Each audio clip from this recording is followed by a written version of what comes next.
business against the Ravens. Patrick Mahomes was in vintage form, throwing for 270 yards, 4 touchdowns, 4 different players catching those touchdown passes, and Xavier Worthy returning from injury to notch 5 catches for 83 yards. The result was an impressive 30-20 win for the Chiefs, a much-needed win for Kansas City to get to 500. Look who's here. It's a Friday. It's Joe Fortenbaugh. Joe! It's nice to see you. Everybody's got great suit game today. Nice to see everyone. Yeah. This is a very well-dressed, well-put-together group. I'm just trying to do the best I can to keep up. Nah, you look amazing, Best I man. can. You look amazing. Okay. Don't butter me up. I know where this is going. You worry about your lane, I'll worry about my lane. Okay, wow, we've got some hostility here. Cam, that's why I'm going to you, away from the studio and all the hostility. Do you have the road to the AFC Championship still running through Kansas City?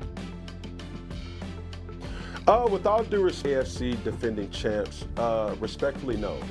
And the reason why is because they've shown their weaknesses. They've shown that they can bleed. Hey, they've shown that they aren't who we thought they were. And barring injury, they're beatable. And I mean really bad. So when I'm thinking about the AFC, it has to go through Buffalo. It has to go through, even with the performance last week, it has to go through the Chargers. So even though, we know what Patrick Mahomes is capable of, but Patrick Mahomes doesn't really look like Patrick Mahomes if he doesn't have Xavier Worthy. If now you have the onus on Travis Kelce. So we've seen their weaknesses and we've seen their flaws, not like we've ever seen before. And that's why I'm giving the take to Buffalo and the Chargers opposite of the Kansas City Chiefs. No, they not gonna get me to do it. You ain't gonna get me to sit up here and be like, Patrick Mahomes is dead. You're not gonna get me to sit up here and say, Kansas City can't win. Joe, have we ever seen Kansas City go into Buffalo and win a playoff game? We have. Have we? We have, RC. Have we done that? Yes, we have. No. Have we ever? This is because I be forgetting, right? A lot of head trauma, stuff like A lot that. of action. So I'm gonna ask you. You to be forgiven. Have we ever seen Kansas City go on the road in the AFC Championship, play against an MVP and a #1 defense and win? Have we ever seen that? I believe we have seen We that. saw that too? Yes, we have. No, we ain't seen that too, Joe. We saw it in Baltimore a couple years We ago, saw that RC. in Baltimore too. That Kansas City team, if they wasn't hosting the playoffs, they probably had bled and stuff that year, huh? It was we probably thought to ourselves, this team is beatable. We did. Didn't we think that? Stephen A. Smith was all over that. All Since over he's that, not here, right? he can't defend himself. Right, and then was it people saying, wait, Patrick Mahomes? Remember, because when Patrick Mahomes first started, right? Remember when he first started and he threw for 50 touchdowns? And we was like, he's the greatest player we've ever seen, right? But that year, Patrick Mahomes didn't look like Patrick Mahomes, right? So what we was like, oh wait, Patrick Mahomes needs other things because Patrick Mahomes ain't Patrick Mahomes. And did they win the Super Bowl? They did, sir. What? No, Joe. I lost my mic. And here we You go got with so this again. heated. I think he's got the Lost his mic mic. right I over need there. the mic. It's on the ground. Little battery white That right one. here. Cut this on. This is on. And so when Gotta all bring that, it down. And so when all that stuff happened, Joe, weren't we kind of feeling like this? We were. And then you remember going into this week against Baltimore because they didn't have Xavier Worthy and they had lost some games. We thought that maybe they was in trouble, but then Xavier Worthy came back and they looked really good and Patrick Mahomes looked like Patrick Mahomes and they blew the Ravens out. And now they're 2-2 and the Chargers are only 3-1 because they lost. So now it's close and now it's scary all over again. It is. And so what I'm saying is, yes, it still go through Kansas City. And it don't have to actually go to the city of Kansas City to have to go through Kansas City because Kansas City is Andy Reid and Patrick Mahomes and Steve Spagnuolo and Travis Kelce and what's about to be Rashee Rice and Xavier Worthy and Rashard Smith, the rookie from SMU, who is now making a lot of plays. So what I'm saying is, they ain't dead till you kill them. And like my dog Ric Flair said, who I know is watching right now, to be the best, you gotta beat the best. Woo! Woo! Woo! Okay. I was waiting for you two to fight. I think you guys seemed like you guys were on the exact same point there. Very well said.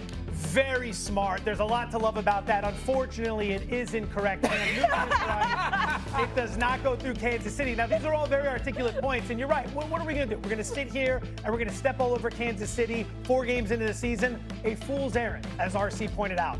But we don't want to put too much weight on what we've seen in the past because that can distort us. Put some weight on it, not too much. Look to the future here because that's going to tell us how this is going to play out. Football, as Cameron Newton knows and as Ryan Clark knows, a war of attrition.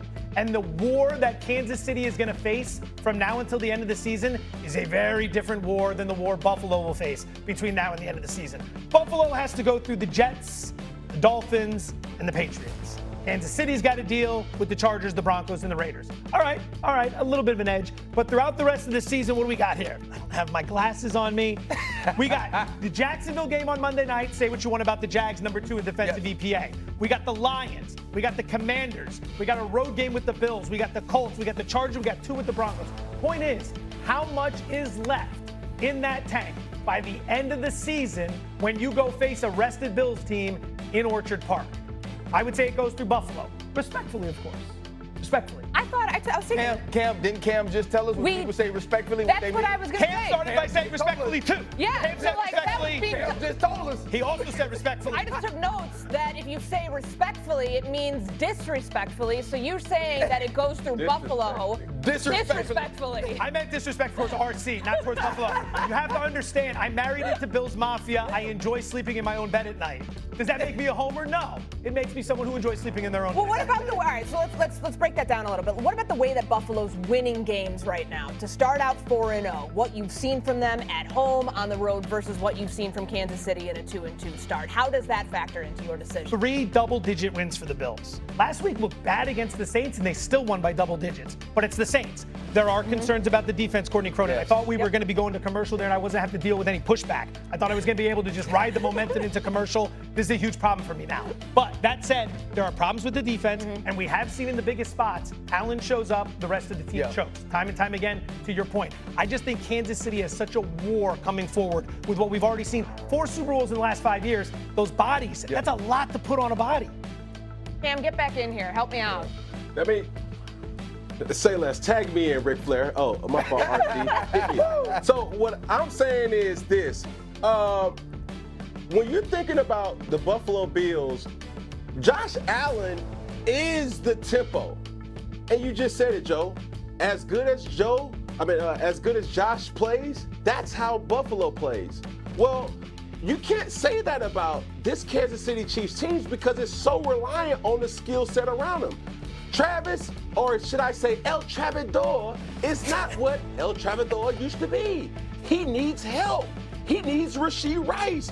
He needs Xavier Worthy. We've seen this. So if these guys are not healthy, the Kansas City Chiefs are in trouble. If the defense does not show up, we've seen Patrick Mahomes carry a whole team, but times have changed. With Josh Allen and the Buffalo Bills, our biggest question is they don't have no superstars. How they gonna win? They traded off their best 2 receivers a year ago, and they still